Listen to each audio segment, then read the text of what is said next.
Welcome to Through the Bible in a Year with Pastor John. We invite you to join us at 1 Oakleigh Avenue in North Providence, Rhode Island. This podcast is presented to you by The Way Ministries, supported by listeners like you. For donations, live videos, podcasts, and more, please visit www.thewayministriesri.org. Thank you and have a great day.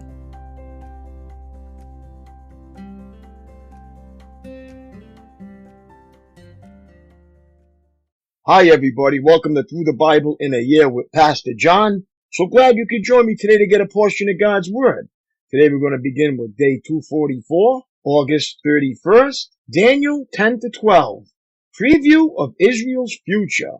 Overview. You may find comfort in knowing that even Daniel didn't understand everything that was revealed to him in his visions. 12:8. While you're at it, glance at 2 Peter 3:15-16 and notice that Peter had the same trouble with some of Paul's writings. Don't be overly concerned about the parts of today's reading you don't understand. Instead, like Daniel, worry about the parts you do. In Daniel's final visions, he sees a titanic struggle between kings from the south and north, vying for control of the glorious land, Daniel 11:41, and a climatic time of anguish, 12:1. Though the final chapter of world history is not revealed to Daniel, 12:9, the outcome is sure, purifying judgment, 12:10.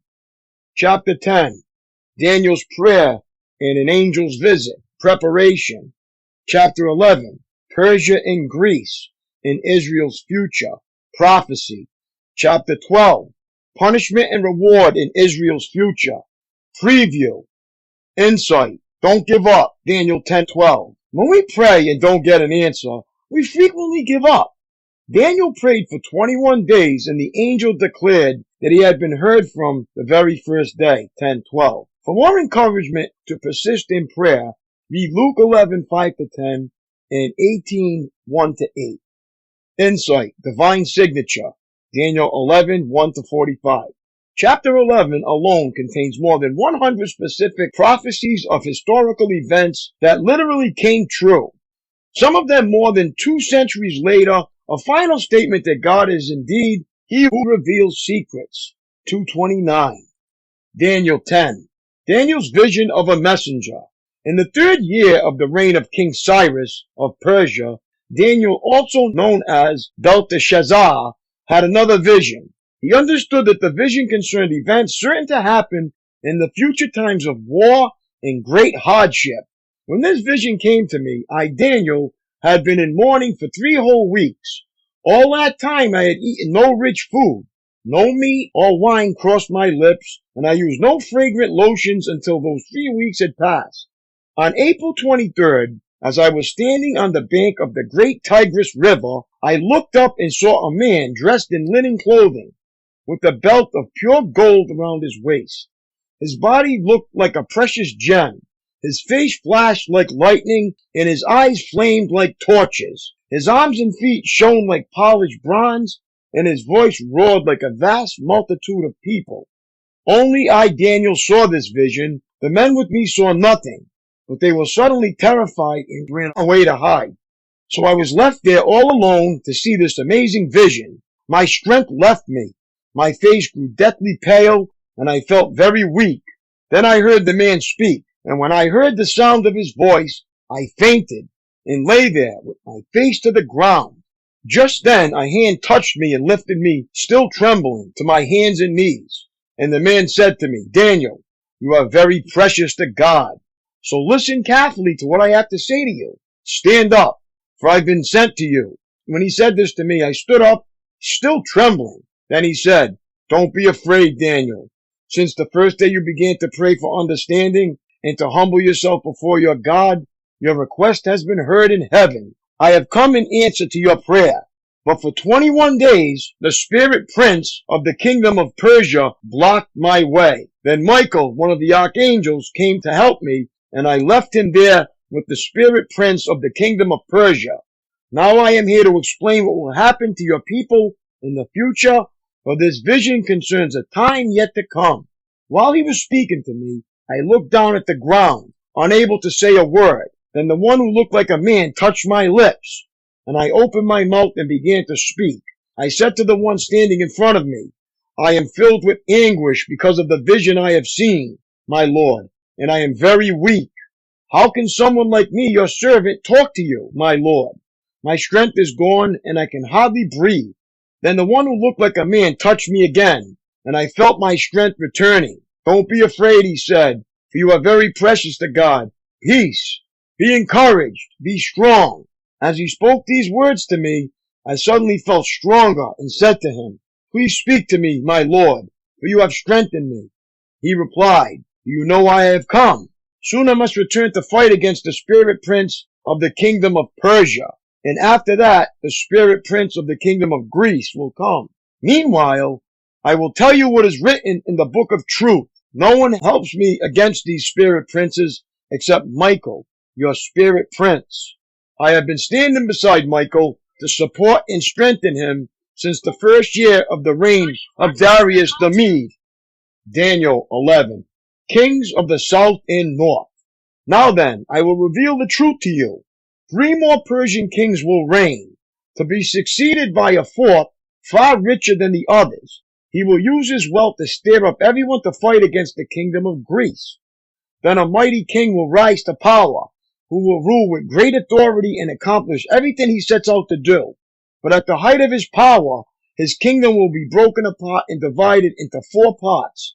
It will not be ruled by the king's descendants, nor will the kingdom hold the authority it once had, for his empire will be uprooted and given to others. The king of the south will increase in power, but one of his own officials will become more powerful than he and will rule his kingdom with great strength.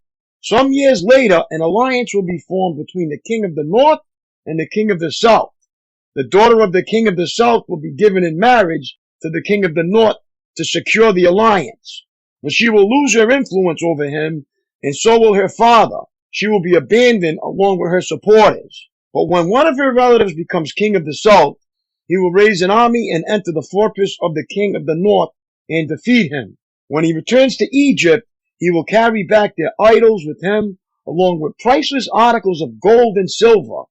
For some years afterward, he will leave the king of the north alone. Later, the king of the north will invade the realm of the king of the south, but will soon return to his own land. However, the sons of the king of the north will assemble a mighty army that will advance like a flood and carry the battle as far as the enemy's fortress. Then, in a rage, the king of the south will rally against the vast forces assembled by the king of the north and will defeat them. After the enemy army is swept away, the king of the south will be filled with pride and will execute many thousands of his enemies. But his success will be short-lived. A few years later, the king of the north will return with a fully equipped army far greater than before. At that time, there will be a general uprising against the king of the south. Violent men among your own people will join them in fulfillment of this vision, but they will not succeed. Then the king of the north will come and lay siege to a fortified city and capture it. The best troops of the south will not be able to stand in the face of the onslaught. The king of the north will march onward, unopposed. None will be able to stop him. He will pause in the glorious land of Israel, intent on destroying it. He will make plans to come with the might of his entire kingdom and will form an alliance with the king of the south. He will give him a daughter in marriage in order to overthrow the kingdom from within, but his plan will fail. After this, he will turn his attention to the coastland and conquer many cities. But a commander from another land will put an end to his insolence and cause him to retreat in shame. He will take refuge in his own fortresses, but will stumble and fall and be seen no more. His successor will send out a tax collector to maintain the royal splendor, but after a very brief reign he will die, though not from anger or in battle. The next to come to power will be a despicable man who is not in line for royal succession. He will slip in when least expected and take over the kingdom by flattery and intrigue. Before him, great armies will be swept away, including a covenant prince. With deceitful promises, he will make various alliances. He will become strong despite having only a handful of followers. Without warning, he will enter the richest areas of the land. Then he will distribute among his followers the plunder and wealth of the rich, something his predecessors had never done. He will plot the overthrow of strongholds, but this will last for only a short while. Then he will stir up his courage and raise a great army against the king of the south. The king of the south will go to battle with a mighty army, but to no avail, for there will be plots against him. His own household will cause his downfall. His army will be swept away, and many will be killed. Seeking nothing but each other's harm, these kings will plot against each other at the conference table, attempting to deceive each other. But it will make no difference, for the end will come at the appointed time. The king of the north will then return home with great riches. On the way, he will set himself against the people of the Holy Covenant, doing much damage before continuing his journey. Then, at the appointed time, he will once again invade the south. But this time the result will be different, for warships from western coastlands will scare him off, and he will withdraw and return home. But he will vent his anger against the people of the Holy Covenant and reward those who forsake the covenant. His army will take over the temple fortress, pollute the sanctuary, put a stop to the daily sacrifices, and set up the sacrilegious object that causes desecration. He will flatter and win over those who have violated the covenant, but the people who know their God will be strong and will resist him. Wise leaders will give instruction to many, but these teachers will die by fire and sword, or they will be jailed and robbed.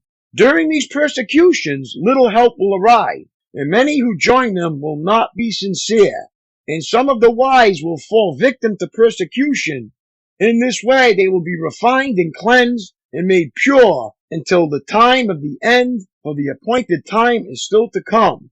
The king will do as he pleases, exalting himself and claiming to be greater than every god, even blaspheming the God of gods. He will succeed, but only until the time of wrath is completed, for what has been determined will surely take place. He will have no respect for the gods of his ancestors, or for the God loved by women, or for any other god, for he will boast that he is greater than them all.